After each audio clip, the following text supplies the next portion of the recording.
Good morning students. Sunrise education academy में आप सभी का स्वागत है। आज अपन पढ़ेंगे क्लास 12th के बिजनेस स्टडी में चैप्टर फर्स्ट, जो कि अपन ने पहले ऑलरेडी पढ़ा रखा है। फर्स्ट चैप्टर में मैनेजमेंट के बारे में, प्रबंधन के बारे में, जिसमें अपन ने डेफिनेशन ऑफ मैनेजमेंट की पढ़ी।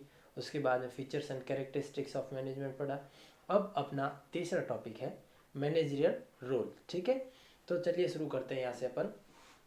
It means the manager's behavior, duties and activities of manager that is expected by the society and organization, and accordingly manager reflects these quality and performance his or her role. There are three major roles described in this, यानी कि प्रबंधक की भूमिका, manager का क्या role होता है इसमें प्रबंधन में, यानी कि मैनेजमेंट जो है इसमें मैनेजर का क्या रोल होता है, और उस रोल के लिए जो सोसाइटी है वो मैनेजर पे कैसे डिपेंड रहती है, वो इसमें पढ़ जाएगा। अब देखिए, प्रबंधक की भूमिका है। प्रबंधक की भूमिका में प्रबंध में समाज या संगठन द्वारा अपेक्षित व्यवहारिक गुण, कार्य एवं गतिविधियों का समावेश होता है, और एक प्रबंधक को तद अनुरूप कार्य करते हुए ही अपनी भूमिका का निर्वहन करना होता है। प्रबंध के मुख्य 3 कार्य निम्न प्रकार से वर्णित हैं। तो अब क्या क्या कार्य होते हैं, तो देखिए इसमें टोटल 3 टाइप्स हैं। फर्स्ट है इंटरपर्सनल रोल्स। ठीक है, इंटरपर्सनल रोल्स का मतलब होता है प्रोवाइडिंग इंटरपर्सनल रोल, इंफॉर्मेशनल और डिसीजनल। इन तीनों का जो है रोल, वो शॉर्ट में अगर बात माना जाए तो इसमें ये तीनों ही किसके रोल है, मैनेजर के, मैनेजरियल रोल। ठीक है, तो इनको अलग अलग डिस्क्राइब किया गया 3 पार्ट्स में। तो इनका मतलब होता है प्रोवाइडिंग इंफॉर्मेशन, प्रोसेस इंफॉर्मेशन और यूज इंफॉर्मेशन। ठीक है, इन तीनों का ओवरऑल अगर फाइनल रिजल्ट देखा जाए तो ये माना जाएगा तीनों। तो अब देखते हैं अपन डेफिनेशन के अकॉर्डिंग। इंटरपर्सनल रोल्स में the manager maintains an interpersonal role due to his formal power, position and state. These roles include the following, जिसमें फर्स्ट है फिगर हेड रोल।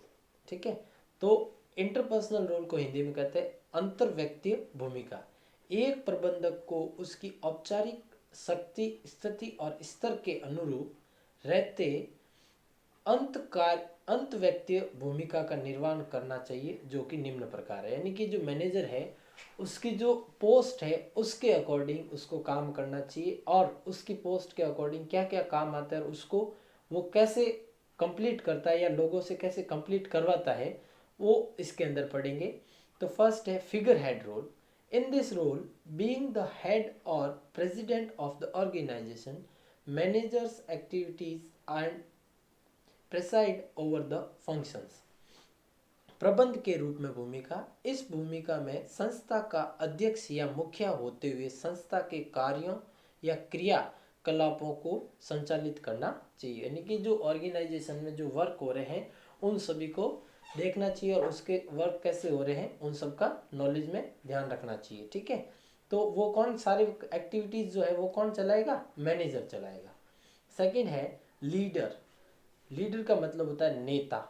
ठीक है, in the role of leader the manager motivates their subordinates for achieving organisational goals.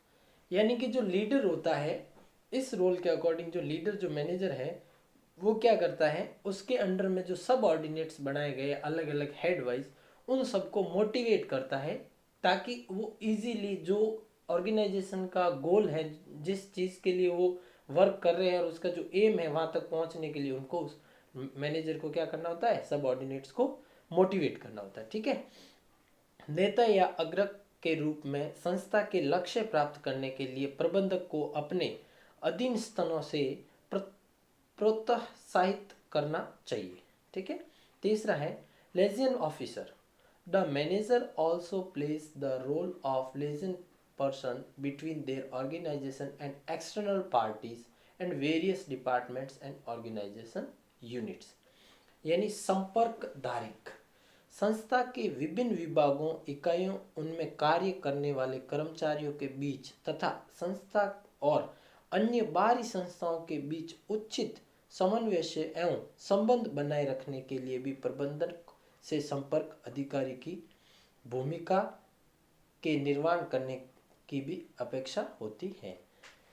इसमें क्या होता है कि जो मैनेजर होता है वो अपने कंपनी के जो उसके सबऑर्डिनेट्स या एम्प्लॉय जो है उनके साथ कांटेक्ट के अलावा बाहर के जो उसके अदर ऑर्गेनाइजेशन है या अदर डिपार्टमेंट से उनसे भी उनको कांटेक्ट में रहना चाहिए, ताकि वो सबकी फीडबैक ले सके और किस जगह पर किस तरह की प्रॉब्लम आ रही है उन सभी को वो उसका निवारण कर सके। इसलिए मैनेजर को जो है पूरा ओवरऑल डिपार्टमेंट का ध्यान रखना होता है। ऐसा नहीं कि डिपार्टमेंट वाइज अलग अलग है तो वो अपना काम करेगा या वो दूसरा वाला अपना काम करेगा, इस तरह से नहीं लेकर मैनेजर को उसका पूरा ओवरऑल नॉलेज में रखना होता है। और उससे रिलेटेड जितने भी संपर्क होते हैं, जितने भी लोगों से उसको रेगुलर टच में रहना चाहिए, उसे रहना चाहिए। ठीक है। फिर फर्स्ट अपन ने पढ़ लिया था ये इंटरपर्सनल रोल्स, और अब सेकंड इसका है इंफॉर्मेशनल रोल। ठीक है। तो इंफॉर्मेशनल रोल में in this roles manager collect and distribute various information, facts and knowledge. अब इसके अंतर्गत जो मैनेजर है वो क्या करता है कि उसके पास जो भी इंफॉर्मेशन होती है या जो भी फैक्ट्स होते हैं या जो भी उसको नॉलेज होता है उस चीज़ से रिलेटेड, तो वो क्या करता है कि अपने सब ऑर्डिनेट्स को या जो भी उसके अंडर में एम्प्लॉयज़ काम कर रहे हैं उनको सभी को वो अपने अपने हिसाब से मोटिवेट करे। तो देखिए, इन भूमिकाओं में प्रबंधक विभिन्न सूचना, तथ्य और जानकारी को एकत्रण तथा वितरण का कार्य करता है। इकट्ठा करना और उसको वापस अपने मैनेजर के जो अंडर में काम करते हैं सब ऑर्डिनेट्स उनमें उनको डिस्ट्रीब्यूट करना। किसको? अपने नॉलेज को। उसके पास जो फैक्ट्स है, जो इन्फॉर्मेशन है, जैसे किसी नई चीज़ टेक्नोलॉजी के बारे में नई इन्फॉर्मेशन मिली है तो कि उस चीज़ पे अपन इस तरह से काम करें तो अपन अपने गोल के अंदर जो भी अपना जो एम है उसमें सक्सेसफुल हो सकते हैं। तो जो भी इंफॉर्मेशन मैनेजर के पास होती है वो अपने सब ऑर्डिनेट्स को डिस्ट्रीब्यूट करता रहे और अपने पास भी स्टोर करता रहे। अब इसके भी अलग अलग पार्ट्स हैं, तो देखिए इसके 3 पार्ट्स में डिवाइड किया गया। फर्स्ट है monitor role. The manager needs different information for planning, decision making and other manager task. प्रबोधक भूमिका योजनाएं बनाने, निर्णय लेने व अन्य प्रबंधकीय कार्यों के प्रबंध को भिन्न भिन्न प्रकार की सूचनाओं की आवश्यकता होती है। The manager needs different information, यानी कि जो मैनेजर है उसको अलग अलग तरह की इंफॉर्मेशन चाहिए। किस लिए? ताकि वो फ्यूचर प्लानिंग कर सके, फ्यूचर के लिए प्लान कर सके, अपना डिसीजन बना सके कि कौन से व्यक्ति से कौन सा काम करवाया जाए, और उस डिसीजन के आधार पर वो अपना जो एम है, जो प्लान का गोल है, ऑर्गेनाइजेशन का जो गोल है वहाँ तक वो पहुँच सके। तो इसलिए उसको पहले से ही पूरी रूपरेखा, पूरी की पूरी प्लानिंग उसको पहले से करनी होती है, और उसके अकॉर्डिंग जो उसकी दायरे में जो लिमिट्स और जो उसको एरिया दिया गया है उसके अकॉर्डिंग उसको वर्क भी लेना चाहिए। Second, disseminator role. Manager in his role distributes information collected to its subordinates and related entities as per its utility and necessity, यानी प्रसारक भूमिका। इस भूमिका में एकत्रित सूचनाओं को उनकी उपयोगिता और आवश्यकता के अनुसार प्रबंधक द्वारा अपने अधीनस्थों व संबंधित कर्मियों वितरण किया जाना होता है। इसके अंदर क्या होता है, प्रसारक भूमिका के अंदर जो मैनेजर है वो उसके पास जो भी इंफॉर्मेशन होती है, जैसा कि आपने पढ़ा कि मैनेजर का इसके थ्रू इसके अंदर क्या रोल होता है कि कोई भी इंफॉर्मेशन वो कलेक्ट करता है, अपने पास एकत्रित करता है और आगे डिस्ट्रीब्यूट करता है। तो उसके पास जो भी इंफॉर्मेशन पहुंचती है वो अपने वर्क के अकॉर्डिंग, जो उसने हेड बना रखे हैं, सब ऑर्डिनेट्स बना रखे हैं, तो जिसके लिए जो चीज़ यूज़फुल होती है उसके अकॉर्डिंग उनको मोटिवेट्स करके उन तक वो चीज़, जो भी नॉलेज या जो भी फैक्ट्स है, जो भी इंफॉर्मेशन है वो पहुंचाने का कार्य कौन करेगा? मैनेजर। ठीक है। Third, spokes person role. In the role of spoke person the manager conveys various type of information to the external parties like customers, government, institute, etc. about organizations, plans and policies. प्रवक्ता की भूमिका। प्रवक्ता की भूमिका में प्रबंधक द्वारा अपने संगठन की भावी योजना एवं नीतियों से संबंधित विभिन्न प्रकार की सूचनाएं अधिकृत रूप से बाहरी पार्टियों को जैसे ग्राहकों को, सरकार को दी जानी होती है। यानी कि फ्यूचर प्लानिंग क्या है उसकी, या वो बिजनेस में और क्या क्या चीज़ें नई लेकर आ रहा है, चाहे वो कुछ डिस्काउंट हो या कोई स्कीम हो, जो भी होता है तो वो क्या है ऑलरेडी पहले प्री प्लान करके कि कस्टमर के लिए इतना % डिस्काउंट है, ताकि उससे क्या है कि ज़्यादा से ज़्यादा उस वो जो मटेरियल है उसमें वो सेल्स कर सके और अपने जो बिजनेस को है वो और ज़्यादा बढ़ा सके। तो उसके लिए जो भी डिस्काउंट या जो भी वो अपनी तरफ से उसमें ऐड कर रहा है, तो उसमें वो जो भी इंफॉर्मेशन होगी वो दूसरी पार्टियों को भी देनी आवश्यक होती है। जैसे उसके कस्टमर हो गए, तब कस्टमर होंगे तो उनको बताया जाएगा, एडवर्टाइजमेंट किया जाता है। जैसे उसी प्रकार से प्रवक्ता की भूमिका के हिसाब से वो अपने कस्टमर्स को बताएगा कि हमारे कंपनी की तरफ से या हमारे ऑर्गेनाइजेशन की तरफ से इतने % डिस्काउंट है, ये ऑफ़र है। तो वो सारे ऑफर्स वगैरह वो इसमें भी आते हैं। And the last one is decisional role, यानी निर्णयात्मक भूमिका। It is the role of managers to create strategy, formulation and decision making. These roles are of three type. निर्णायक भूमिका संस्था के लिए हितकारी राजनीतिक की रचना करना एवं निर्णय करना प्रबंध से अपेक्षित है, और इसमें प्रबंधक की भूमिका 3 प्रकार से होती है। यानी कि मैनेजर का जो है वो डिसीजन फिक्स्ड होना चाहिए कि वो जो डिसीजन ले रहा है क्या वो कंपनी के लिए सही है या नहीं, और उसके अंदर डिसीजन लेने की कैपेसिटी होनी चाहिए। मैनेजर को इतना पावर होना चाहिए कि वो डिसीजन ले सके और अपने डिसीजन के अकॉर्डिंग उस कंपनी के एम्प्लॉयज़ को, उस कंपनी के सब ऑर्डिनेट्स हैं, उन सभी से वो वर्क भी करवा सके। इतनी कैपेसिटी मैनेजर के अंदर होनी चाहिए, उस चीज़ के लिए वो कैपेबल होना चाहिए। ठीक है।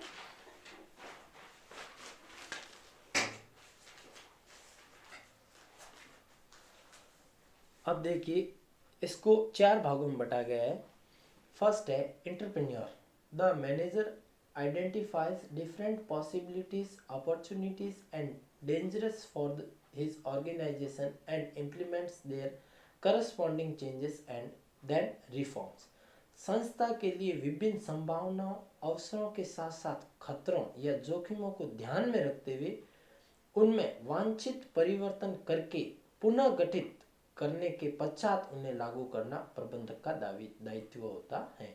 यानी जो एंटरप्रेन्योर है, जो ओनर है, जो मैनेजर है, जो भी उस बिजनेस का ओनर है, वो क्या करता है कि उस बिजनेस से, उस ऑर्गेनाइजेशन से संबंधित जितने भी प्रकार की संभावना है या जो भी अवसर है, अपॉर्चुनिटीज है, उन सब के साथ साथ फ्यूचर में होने वाले खतरे या कुछ किसी प्रकार के जोखिम है, उन सब को ध्यान में रखकर कि जो फ्यूचर में आगे अपन अगर इस तरह से काम करेंगे तो ये हानि हो सकती है या ये लॉस हो सकता है, तो उन सभी को ध्यान में रखते हुए फिर उनकी तरफ से जो प्रयास के अनुरूप जो बदलाव किए जा सके, वो बदलाव करने के बाद में वापस किस तरीके से उस काम को किया जाए, वो सारे जो दायित्व है वो किसके होते हैं? एंटरप्रेन्योर के। ठीक है। सेकंड है disturbance handler. The manager removes the daily troubles, products and disturbance that occur day to day in an organisation. अशांतिक नियंत्रक विभिन्न दैनिक समस्याओं अथवा किसी कारणवश उत्पन्न अशांति को नियंत्रण कर संस्था के सही व निबंध संचालन का दायित्व प्रबंधन का होता है। यानी कि रेगुलर कुछ न कुछ रोज किसी न किसी कारण से कुछ न कुछ हानि होना या छोटी बड़ी डिस्प्यूट होना आपस में किसी कर्मचारी के बीच में या एम्प्लॉयर के बीच में, मैनेजर के, तो उन सभी समस्याओं को सॉल्व आउट करने का भी दायित्व किसका होता है? एंटरप्रेन्योर का। ठीक है। Third, resources allocation. The manager creates an action plan about subordinates time management, resources and functions, decides about the collection of finance, other supplies, etc. संसाधन विनियोजन। प्रबंधक द्वारा अधीन स्थानों के समय प्रबंधन कार्य और संसाधनों के संबंध में एक कार्य योजना बनाई जाती है और इसके आधार पर वित्त एवं अन्य आपूर्ति का आवंटन नियोजन किया जाता है। यानी कि कोई भी चीज़ उस मैनेजमेंट से रिलेटेड कोई भी डिसीजन लिया गया या कोई भी रूपरेखा बनाएगी कि आगे अपन को काम इस तरीके से करना है, तो जो मैनेजर होगा, जो एंटरप्रेन्योर होगा, वो अपने सबऑर्डिनेट्स के साथ डिस्कस करेगा और उस चीज़ को करने के लिए कितना इन्वेस्टमेंट किया जाएगा या कितना खर्चा किया जाएगा, वो सारी उसमें बता करके इस व्यक्ति को या इस सबऑर्डिनेट्स को इतना बजट, इतना पेमेंट दिया जाएगा। जैसे गवर्नमेंट के कोई भी काम होते हैं तो उसमें बजट का आवंटन होता है कि आपको ये चीज़ है, पंचायत के अंदर ये काम करवाना और इसके लिए आपको इतना पेमेंट होगा। तो उसी प्रकार से बिजनेस में भी सेम एज इट इज़ होता है कि जो भी वर्क उसके ऑर्गेनाइजेशन के लिए जो यूनिट्स बनाएगी और उसके डिपार्टमेंट वाइज जो वर्क हो रहा है और उसमें कुछ चेंजेस हो रहा है या कोई बदलाव लाया, तो उसके साथ सब ऑर्डिनेट्स का साथ डिस्कस करके और फिर उसमें कि आपको इस कार्य को करने के लिए इतना बजट दिया जाएगा, इस बजट में अपना ये काम होना चाहिए। तो उसका भी जो भी कंट्रोल होगा वो सब किसका होगा? एंटरप्रेन्योर का। ठीक है। लास्ट है negotiation. Negotiator, the manager negotiator with different groups of different parties such as labour union, clients and other agencies and benefits the organisation. पराक्रम या वार्ताकार या संबोधकार संगठन के हित को ध्यान में रखते हुए प्रबंधक का कार्य विभिन्न दलों के विभिन्न समूहों जैसे श्रमिक संगठन, ग्राहक व अन्य अभिकर्ताओं से वार्ता कर विवाद को समझौते से निपटाने का भी होता है। और सबसे लास्ट में क्या होता है कि जो मैनेजर का रोल होता है वो हर एक, जैसे अलग अलग ऑर्गेनाइजेशन में अलग अलग पोस्ट के अकॉर्डिंग वर्क होता है। लेबर अलग काम करती है, मशीनरी टेक्निकल डिपार्टमेंट अलग होता है, उनके सबऑर्डिनेट्स अलग होते हैं, तो सारे अलग अलग डिपार्टमेंट्स होते हैं। तो मैनेजर जो है वो सभी के साथ में रहकर सभी से टच में रहते हुए उनकी क्या क्या समस्या आ रही है, कस्टमर की क्या क्या कंप्लेंट्स आ रही है, उन सभी को ध्यान में रखते हुए और उसका फाइनल क्या सॉल्यूशन होगा वो सारी चीज़ें भी ध्यान में रखते हुए उसका सॉल्यूशन देना कि इस चीज़ को इस तरीके से निपटना है। तो वो भी सारा कंट्रोल जो है वो किसका होना चाहिए? एंटरप्रेन्योर का, मैनेजर का। ठीक है। अब अगला टॉपिक, अपना फोर्थ टॉपिक है प्रिंसिपल ऑफ मैनेजमेंट, यानी प्रबंधन के सिद्धांत। बहुत ही इंपॉर्टेंट टॉपिक है। देखिए, the principle of management help in improving the efficiency of the work and the right attitude towards the work. The teaching of management become easier by which the management is developing into profession. प्रबंधन के सिद्धांत यह कहा जा सकता है कि कार्य के प्रति सही व्यवहार, रवैया और कार्य की दक्षता को बदलना ही प्रबंधन का मूल सिद्धांत होता है। यानी कि जो मैनेजमेंट है उसके प्रिंसिपल, यानी कि उसके जो सिद्धांत हैं उसको इस तरह से बनाया जाए कि उसका जो कार्य है वो आसानी से हो सके, लेकिन वेल मेंटेन, अच्छे से डिसिप्लिन के साथ में। और उसमें ये सारी चीज़ें भी ध्यान रखनी है कि उनका जो एम है उस एम के लिए फिक्स टाइम पीरियड दिया, उसके अंतर्गत कंप्लीट भी हो जाना चाहिए। ठीक है ना। तो ऐसे नियम बनाएं जिसमें सभी लोग अपना कार्य आसानी से कर सके और जिनको जरूरत है उनको मोटिवेशन करके भी काम करवाया जा सके। ठीक है। प्रबंध का शिक्षण सरल होने के कारण प्रबंध का व्यवसाय पेशे के तौर पर भी विकसित हो सकता है। फर्स्ट है, जैसे देखिए, डिवीजन ऑफ वर्क, यानी कि कार्य का विभाजन। जो काम किसी ऑर्गेनाइजेशन में हो रहा है उसको अलग अलग पार्ट्स में डिवाइड कर दिया जाए, अलग अलग उसके डिवीज़न बना दिए जाए ताकि वो वर्क जो है उनको फिक्स टाइम पीरियड में उसके सबऑर्डिनेट के द्वारा उनको करवाया जा सके। To increase the work capacity, the work should be divided so that the work and the worker are in harmony and the full capacity of workers can be utilized. कार्य का विभाजन करना, कार्य क्षमता बढ़ाने के लिए काम का विभाजन कर बंटवारा करना चाहिए जिससे कर्मचारी सद्भावना पूर्वक कार्य करे और कर्मचारियों की पूर्ण कार्य क्षमता का भी उपयोग लिया जा सके।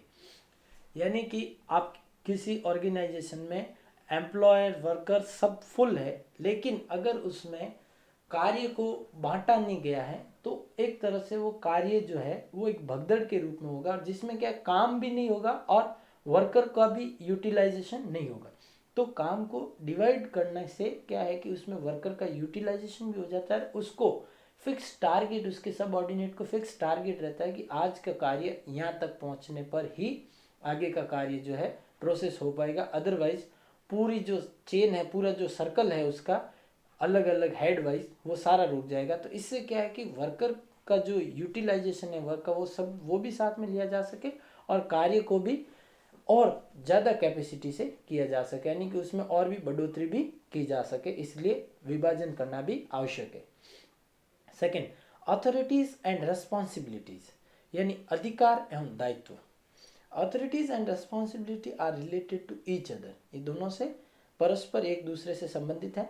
सो there should be uniformity in both. When the person is given a task in the organization, then the responsibility for the execution of that work is on the that person. अधिकार एवं दायित्व परस्पर एक दूसरे से संबंधित है, इसलिए इनमें एक रूपता होनी चाहिए। किसी संगठन या प्रतिष्ठान में किसी व्यक्ति को जब कोई कार्य दिया जाता है तो उस कार्य को करने का दायित्व उस व्यक्ति का ही हो जाता है, यानी कि कोई भी कार्य किसी व्यक्ति को दिया है तो अब उस कार्य को कंप्लीट करना दिए गए टाइम पीरियड के अंदर वो उसकी रिस्पॉन्सिबिलिटी हो जाती है, चाहे वो मैनेजर हो या सबऑर्डिनेट हो।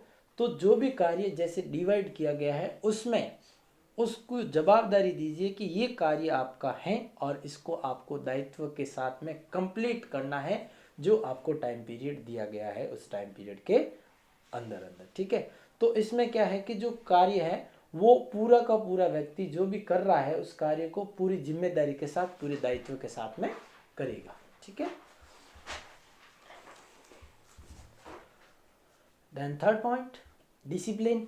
एज यूजुअल आप सभी जानते हैं डिसिप्लिन हर कार्य में, चाहे कोई भी कार्य हो, डिसिप्लिन जो है सबसे मेन पॉइंट होता है। चाहे आप स्कूल में हो, चाहे घर पे हो, चाहे क्लास में हो, कहीं पर भी हो, हर जगह डिसिप्लिन जो है आपके मैनर्स को शो करता है कि आप में कितने मैनर्स हैं, तो वो सारे आपके डिसिप्लिन से पता चलते हैं। The principle of discipline is implemented on the employees to create such behavior which is helpful in fulfilling the organization's object. अनुशासन, अनुशासन के सिद्धांत स्वरूप अनुशासन इस प्रकार से लागू किया जाना चाहिए जिससे कर्मचारियों में ऐसा व्यवहार उत्पन्न हो सके जिससे संगठन के लक्ष्य प्राप्ति में सहायक हो, यानी ऐसा एक डिसिप्लिन बना देना चाहिए ताकि उसमें जो ऑर्गेनाइजेशन का कार्य है उसको और अच्छे से स्मूथली उस एम तक पहुंचा जा सके। ठीक है, फोर्थ, यूनिटी ऑफ कमांड, यानी आदेश की एकता, मेन इंपॉर्टेंट पॉइंट है। This means an employee should have only one boss and follow his command. इसके अंतर्गत ये आता है कि किसी संगठन में किसी भी कर्मचारी का एक ही स्वामी या एक ही मालिक होना चाहिए या अधिकारी होना चाहिए जिसके आदेशों की पालना की जा सके। अगर उसके अंदर अलग अलग बॉस है तो कोई कुछ कहेगा कि नहीं ये काम आपको ऐसे करना है, अब वो उस लेवल तक पहुंच गया, जैसे दूसरा बॉस है उसने कहा नहीं ये कार्य इस तरीके से नहीं इस तरीके से, तो इसमें अलग अलग डिस्प्यूट हो जाएगा और इसके बीच में एम्प्लॉय जो है वो कंफ्यूज हो जाएगा, तो वो जो कार्य है वो उस तरीके से नहीं हो पाएगा, उस स्पीड से नहीं हो पाएगा, हो सकता है उसमें वो फेल भी हो जाए। तो इसलिए जो भी कार्य हैं उसके लिए जो मैनेजमेंट के जो मेंबर हैं उन सभी को एक नियम बनाकर एक ही रूल्स फॉलो करवाना चाहिए ताकि उस कार्य को करने के लिए आसानी हो। किसी संगठन में किसी भी कर्मचारी का एक मालिक या एक ही अधिकारी होना चाहिए जिससे आदेशों की पालना की जा सके, यानी कि फिर वो उनको फॉलो करके उनका कार्य आसानी से करवा सके। फिफ्थ है unity of directions. This means all the person working in a company should have one goal and motive which will make the work easier and achieve the set goal easier. निर्देशों की एकता, किसी संगठन में कार्यरत सभी लोगों का उद्देश्य या लक्ष्य एक ही होना चाहिए, एक ही एम होना चाहिए जिससे कार्य आसान हो और निर्दिष्ट लक्ष्य की प्राप्ति की जा सके। उनका एम एक ही होना चाहिए, लक्ष्य एक ही होना चाहिए कि जो भी कार्य इस टाइम पीरियड के अंदर अपन को फिनिश करना है, तो उसमें क्या है कि वो कार्य जो है आसानी से करवाया जा सके, चाहे लेबर को मोटिवेट करके किया जाए, डिसिप्लिन के थ्रू किया जाए, और कोई भी जो भी उनको अच्छा लगे कि वो जो कार्य है किस तरीके से पूरा हो सकता है, वो उसके लिए करके उसका जो गोल है वो एक ही रखना चाहिए, उद्देश्य है वो एक ही रखना चाहिए। ठीक है। 6th, subordination of individual interest for collective interest. This indicates a company should work unitedly towards the interest of the company rather than personal interest. सामूहिक हितों के लिए व्यक्तिगत हितों की अधीनता। किसी भी संगठन प्रतिष्ठान का कार्य संगठित रूप में व्यक्तिगत हितों के बजाय संगठन के हितों को महत्व देते हुए संपादित किया जाना चाहिए। यानी कि कोई भी कार्य जो है ऑर्गेनाइजेशन के प्रॉफिट के हिसाब से किया जाना चाहिए।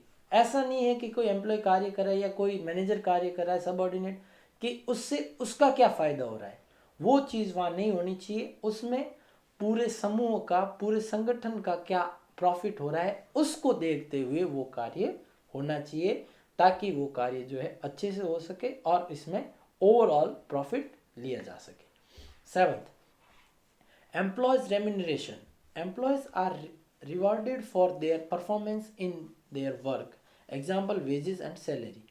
कर्मचारियों का परिश्रम, कर्मचारियों को कार्य संपादन के उनके प्रदर्शन के अनुसार उचित परिश्रमक जैसे वेतन या भत्ते इत्यादि भी दिए जाने चाहिए।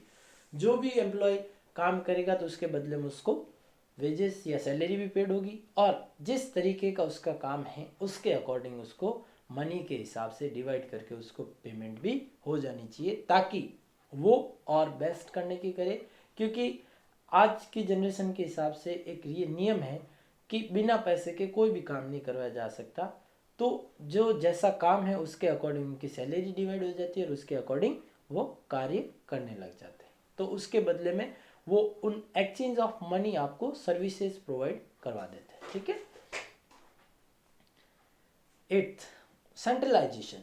If any company, the management or any authority responsible for the decision making process should be neutral. केंद्रीयकरण, केंद्रीयकरण किसी भी संगठन में प्रबंध अथवा निर्णय लेने वाले अधिकारियों को निष्पक्ष तटस्थ से होना चाहिए। यानी कि सेंट्रलाइजेशन का मतलब है कि जो भी कंपनी के मैनेजर है, जो भी ओनर है, उनको कोई भी डिसीजन लेना वो एकदम सटीक लेना चाहिए, एकदम निष्पक्ष। उसमें किसी प्रकार का लाग लपेट नहीं होना चाहिए कि वो आगे वाला एम्प्लॉय जो है वो मेरा स्पेशल है या जो भी है, उसमें कंपनी के हित में देखते हुए कोई भी डिसीजन जो है वो निष्पक्ष रूप से लेना चाहिए, और उसमें चाहे कुछ भी हो जाए उसके अकॉर्डिंग उसको डिसीजन लेना आवश्यक होता है। 9th, scalar chain. A link between the highest authorities and the officials below should be a linked and the message should be flow by this link. कर्मचारी तथा उच्चतम अधिकारियों के बीच एक संपर्क की एक अतिश जंजीर बनी रहनी चाहिए, जिससे समस्त आदेश, निर्देश, संदेशों की पालना निर्बंधा होती रहे। यानी कि उनके बीच में एक चेन बनी रहनी चाहिए कि कोई भी कार्य को करने के लिए अगर किसी प्रकार की कठिनाई आती है, चाहे एक एम्प्लॉय है और उसको बोल दिया कि आपको ये काम करना है, लेकिन उस कार्य को करने के लिए हो सकता है उसको किसी मशीनरी की आवश्यकता या कोई टेक्निकल फॉल्ट हो, तो वो अपने सबऑर्डिनेट्स को बताए, उसका सबऑर्डिनेट्स मैनेजर को बताए। तो इस प्रकार की एक सर्कल, एक चेन होनी चाहिए, उसके अकॉर्डिंग वो उस कार्य को कंप्लीट कर सके। अदरवाइज क्या होता है ना कि अगर उस चेन में डायरेक्ट अगर एम्प्लॉय या वर्कर डायरेक्ट मैनेजर से बात करे, तो वो उसके बदले अगर वो अपने सबऑर्डिनेट्स के थ्रू पहुंचाएगा, क्योंकि मैनेजर जो है एक हेड है, उसके अंडर में काफ़ी सारे सबऑर्डिनेट्स होते हैं, तो उसका सॉल्यूशन जितना जल्दी सबऑर्डिनेट्स के थ्रू होगा उतना जल्दी मैनेजर के थ्रू नहीं होगा, बिकॉज उसके पास वर्क जो है वो काफ़ी लोड ज़्यादा होता है, इसीलिए वो अपने अंडर में काफ़ी सारे सब हेड्स बना देता है। तो जहाँ तक हो सके एक इस चेन होती है, और उस चेन के अंतर्गत जो है वो कार्य आसानी से हो सकता है, क्योंकि उसकी प्रॉब्लम जो भी होगी वो सॉल्व आउट भी इजीली होगी। 10th, order. a company should maintain a well defined work order to have a favorable work culture. The positive atmosphere in the workplace will boost more positive productivity. आदेश जो है किसी भी संगठन या प्रतिष्ठान का एक स्पष्ट कार्य देश होना चाहिए जो अनुकूल कार्य संस्कृति बनाए रखे। कार्यस्थल पर सकारात्मक वातावरण से सकारात्मक उत्पादन की प्राप्ति की जा सकती है। यानी कि हमेशा किसी भी व्यक्ति की, किसी भी एम्प्लॉय की उस ऑर्गेनाइजेशन के लिए हमेशा पॉजिटिव थिंकिंग होनी चाहिए ताकि वो इसमें काम करे और पॉजिटिव थिंकिंग के कारण जो दूसरे वर्कर्स उसके साथ काम कर रहे हैं उनके अंदर भी पॉजिटिविटी बनी रहे और इससे जो कार्य है वो और भी बेटर क्वालिटी से किया जा सकता है। 11th, equality. All employees should be treated equally and respectfully. It's a responsibility of manager that no employees face discrimination. समानता, इक्वालिटी, किसी भी कार्यस्थल पर चाहे कैसा भी व्यक्ति हो, चाहे वो एम्प्लॉय हो, चाहे मैनेजर हो या चाहे सब ऑर्डिनेट हो या कोई किसी काम के लिए हो, चाहे स्वीपर भी क्यों ना हो, लेकिन मैनेजर के लिए वो सभी व्यक्ति उसके ऑर्गेनाइजेशन में जो भी व्यक्ति काम कर रहा वो सब इक्वल है और उनके साथ में उनको इक्वलिटी के रूप से पेश आना चाहिए ताकि उस लोगों के अंदर मैनेजर के प्रति जो सद्भावना है वो बनी रहे।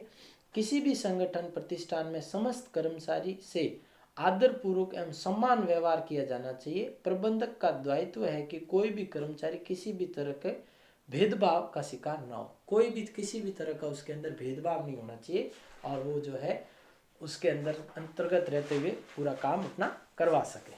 ठीक है। नेक्स्ट 12th अपना पॉइंट है स्टेबिलिटी यानी स्थिरता। An employee delivers the best if they feel secure in their job. It is the duty of management to offer job security of their employees. जब कोई व्यक्ति अपने आप को सिक्योर फील करेगा तभी वो अपना काम अच्छे से दे पाएगा, तभी वो अपना कार्य जो है वो अच्छे से बेस्ट दे सकेगा। वो कुछ नया ट्राई करने करेगा कि हो सकता है मैं ऐसे करूँगा तो कंपनी को और बेनिफिट होगा, तो उसके लिए उस चीज़ को ध्यान में किसको रखना है, मैनेजमेंट को ध्यान में रखना है कि उसके लिए उनको क्या सिक्योरिटी प्रोवाइड की जा सके ताकि उनके जो वर्कर्स हैं वो अपने आप को अपने काम करते समय सिक्योर फील कर सके। कोई कर्मचारी यदि अपने कार्य यानी नियुक्ति को सुरक्षित समझने पर अपना उत्कृष्ट प्रदर्शन करता है, प्रबंधक का दायित्व है कि वह कर्मचारियों के कार्य यानी नियुक्ति सुरक्षा भी प्रदान करे। 13th, inspiration. Managers should inspire their subordinates to take initiatives in any work. This not only creates new ideas, but there is a feeling of satisfaction in the subordinates. प्रेरणा स्रोत। प्रबंधक किसी भी कार्य के लिए नवीन पहल करने के लिए प्रेरित करे। यह न केवल नवीन विचारों की उत्पत्ति करता है बल्कि अधीनस्थों के संतोष का भी एहसास करवाता है। कुछ नए आइडियाज़ प्रोवाइड करे, उनको कुछ मोटिवेशन दे। इससे क्या होता है कि जो उनके अंडर में काम कर रहे वर्कर्स उनके अंदर एक संतोष हो जाता है, सेटिस्फेक्शन हो जाता है कि नहीं अपन ने जो काम किया है वो अच्छा हुआ है और उसके बदले में उनको कुछ रिमार्क भी प्रोवाइड हो जाता है ताकि वो आगे जो काम है और बेटर करने की कोशिश करे। 14, spread the crops and spirit of corporation. It is responsibility of management to motivate their employees and be supportive of each other regularly. Developing trust and mutual understanding will lead to be positive outcomes. यानी सहयोग की भावना, किसी भी कार्य को करने के लिए हमेशा सहयोग की भावना जरूरी है, तभी वो एक दूसरे पर डिपेंड रहकर कार्य आगे बढ़ सकता है। जैसे प्रबंधक का ये दायित्व होता है कि वह कर्मचारियों को प्रोत्साहित करे और निरंतर एक दूसरे पर परस्पर सहयोग करे। यानी कि किसी कारण से काम अगर रुक जाता है तो दूसरे की सहायता लेकर उस कार्य को वहाँ रुके रहने की जगह उसको और आगे बढ़ाया जाए, तो आपस में एक दूसरे के सहयोग से कार्य भी चलता रहे और इसमें आपसी विश्वास और सद्भावना से सकारात्मक प्रतिफल भी प्राप्त होता है। ठीक है। लास्ट देखिए, आज का अपना इतना ही पढ़ेंगे इसमें। This 14 principles of management are used to manage an organization and are beneficial for production, planning, decision making, organization and process management, control and coordination। प्रबंधक के ये 14 सिद्धांत किसी भी संगठन प्रतिष्ठान को संचालन का प्रबंध करने में, योजना बनाने में, निर्णय लेने में, सामंजस्य रखने में और पूर्वानुमान लगाने पर नियंत्रण करने हेतु लाभकारी होते हैं। So thank you everyone. आज ये टॉपिक अपना कंप्लीट हो गया है। अब ये इस प्रकार से पहला पार्ट आपने पढ़ लिया, अब दूसरा पार्ट है, आगे अपन इसका तीसरा पार्ट पढ़ेंगे। So thank you everyone. ये नोट्स आपको कॉपी में करने हैं। Thank you.